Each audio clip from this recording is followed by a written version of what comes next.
D ಗ್ಯಾಂಗ್ನಿಂದ ಹತ್ಯೆಯಾದ ರೇಣುಕಾಸ್ವಾಮಿಗೆ ಗಂಡು ಮಗುವಾಗಿದೆ. ಮೃತ ರೇಣುಕಾಸ್ವಾಮಿ ಮಗನಿಗೆ ನಾಮಕರಣ ಕಾರ್ಯಕ್ರಮ ನೆರವೇರಿಸಲಾಗಿದೆ. ಗಂಡು ಮಗುವಿಗೆ ಶಿವರುದ್ರಸ್ವಾಮಿ ಅಂತ ಕುಟುಂಬಸ್ಥರು ಹೆಸರಿಟ್ಟಿದ್ದಾರೆ. ದಾವಣಗೆರೆಯ ಹರಿಹರ ಪಟ್ಟಣದ ಸಹನಾ ಮನೆಯಲ್ಲಿ ಶಾಸ್ತ್ರ ನೆರವೇರಿಸಲಾಗಿದೆ. ಮಗ ರೇಣುಕಾಸ್ವಾಮಿಯನ್ನ ನೆನೆದು ಪೋಷಕರು ಭಾವುಕರಾಗಿದ್ದಾರೆ.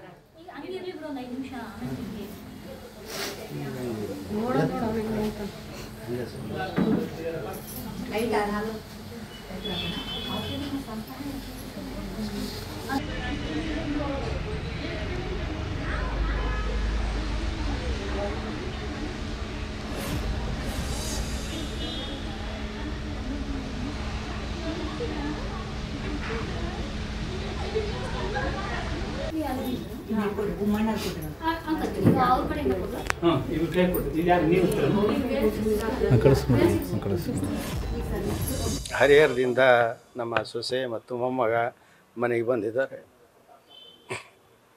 ಇವತ್ತು 4ನೇ ತಿಂಗಳಿಗೆ 5ನೇ ತಿಂಗಳಿಗೆ ಬಿದ್ದಿದೆ. ಅದರಿಂದ ನಮ್ಮ ಸಂಪ್ರದಾಯ ಪ್ರಕಾರ ನಾವು ಅವರಿಗೆ ನಾಮಕರಣ ಶಾಸ್ತ್ರವನ್ನು ಇಟ್ಕೊಂಡ್ರಿ. ಈ ದಿನ ಗುರುಗಳ ಆಶೀರ್ವಾದ ಇದೆಲ್ಲ ಅದರಿಂದ ಅವನಿಗೆ ಶಶಿಧರ ಅಂತ ಒಂದು ನಾಮಕರಣ ಮಾಡಿ ಇವತ್ತು ಸಂಕ್ಷಿಪ್ತವಾಗಿ ಮನೆಗೆ ಪೂಜೆ ಪುನಸ್ಕಾರ ಇಟ್ಕೊಂಡಿದ್ದೀವಿ. ಮತ್ತು ಏನಿಲ್ಲ, ಸರ್ಕಾರಕ್ಕೆ ಮತ್ತೊಂದು ಮನವಿ ನಮ್ಮ ಸೊಸೆಗೆ ಕೆಲಸ ಕೊಡಲಿಕ್ಕೆ ಅವ್ರಿಗೆ ವಿನಂತಿ ಮಾಡಿಕೊಂಡಿದ್ದೀವಿ.